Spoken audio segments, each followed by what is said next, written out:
కోసమే కాదు, రాజకీయ వారసత్వంపై కూడా బిగ్ ఫైట్ నడుస్తోంది.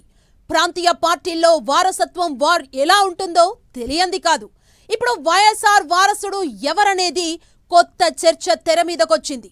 వైఎస్ రాజశేఖర రెడ్డి తనయుడిగా పాలిటిక్స్ లోకి వచ్చిన జగన్ తండ్రి బ్రతికున్నప్పుడే ఎంపీ అయ్యారు. తరువాత బైపోల్లో ఎంపీగా గెలిచి సత్తా చాటారు. పార్టీ పెట్టి వైఎస్ లెగసీతో అధికారంలోకొచ్చి వారసుడిగా ప్రూవ్ చేసుకున్నారు. కట్ చేస్తే ఇప్పుడు షర్మిల తన కుమారుణ్ణి లైమ్ లైట్ లోకి తెచ్చారు. మా అబ్బాయే వైఎస్ఆర్ వారసుడంటున్నారు. ఇంతకు ఈ వారసత్వం వారేంటి? వైసీపీ అబ్జెక్షన్స్ ఏంటి? షర్మిల వాదనేంటి?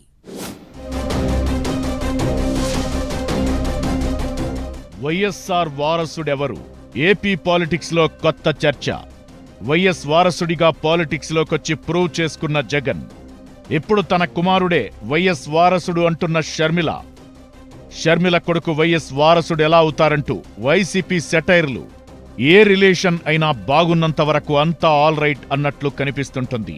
చిన్న తేడా కొట్టినా వై నాట్ అంటూ వాయిస్ రేజ్ చేయడం, తగ్గేదలే అంటూ ఢీ కొట్టడం కామన్ అయిపోయింది. పాలిటిక్స్ లో అయితే ఇది కొత్తేమీ కాదు. తండ్రి మరణం తరువాత జగన్ వెంట నడిచి అన్నకు బాసటగా నిలిచిన షర్మిల తరువాత ఆయనతో గ్యాప్ పెరిగి దూరమయ్యారు. తెలంగాణలో పార్టీ పెట్టారు. ఆ తరువాత ఏపీకి షిఫ్ట్ అయిపోయి అక్కడ పీసీసీ చీఫ్ గా కొనసాగుతూ జగన్ను ఎరకాటంలో పెడుతూ వస్తున్నారు.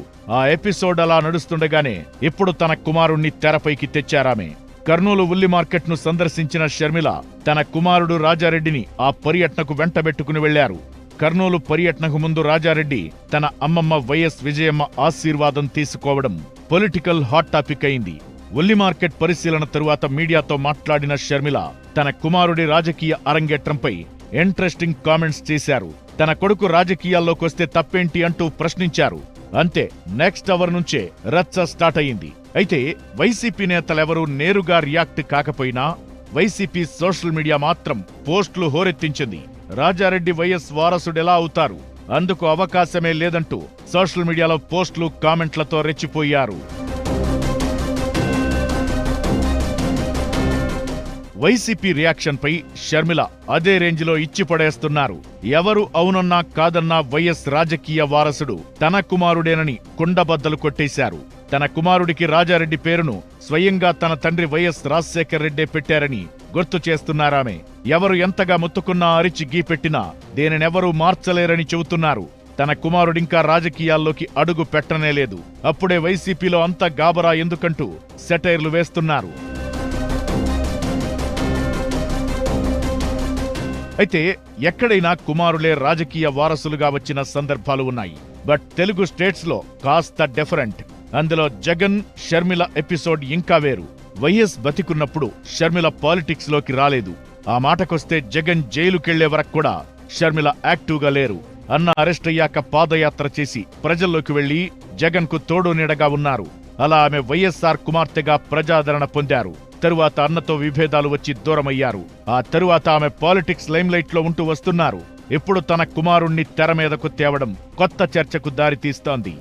కుమారుడి కొడుకు అతని తండ్రికి లేకపోతే తాత రాజకీయానికి వారసుడిగా పాలిటిక్స్ లోకి రావడం కామన్. బట్ కూతురు కొడుకు వారసుడు ఎలా అవుతారన్నది లాజిక్ పాయింటే. కాకపోతే జగన్ కు కుమారులు లేరు, ఇద్దరు కూతురులే. జగన్ ఆల్రెడీ వైఎస్ఆర్ వారసుడిగా ప్రూవ్డ్. ఇప్పుడు వైఎస్ వారసుడిగా షర్మిల కుమారుడు Rajareddy political entry different scenario. కొడుకుకు కుమారులే లేనప్పుడు, ఒకవేళ ఉన్న వాళ్లు రాజకీయాల్లో లేకపోతే కూతురు కుమారులు వారసులు ఎందుకు కావద్దన్నది ఒక వాదన. పైగా షర్మిల చెబుతున్న పాయింట్స్ కూడా లాజికల్ గానే ఉన్నాయి. రాజారెడ్డి అనేది రాజశేఖర రెడ్డి తండ్రి జగన్ తాత పేరు. కూతురు కొడుక్కి రాజశేఖర రెడ్డి తన తండ్రి పేరు పెట్టారంటే షర్మిల కుమారుణ్ణి వైఎస్ వారసుడిగా ఫీల్ అయినట్లేనన్న అభిప్రాయాలు వ్యక్తమవుతున్నాయి. ఇలా ఈక్వేషన్స్, లాజిక్లు ఎలా ఉన్నా వైఎస్ వారసుడు ఎవరన్నది ఇప్పుడు సరికొత్త చర్చకు దారితీస్తున్న అంశం. వైఎస్ రాజకీయ వారసుడు ఎవరన్న లొల్లి ఎప్పుడు ముగుస్తుందో చూడాలి మరి.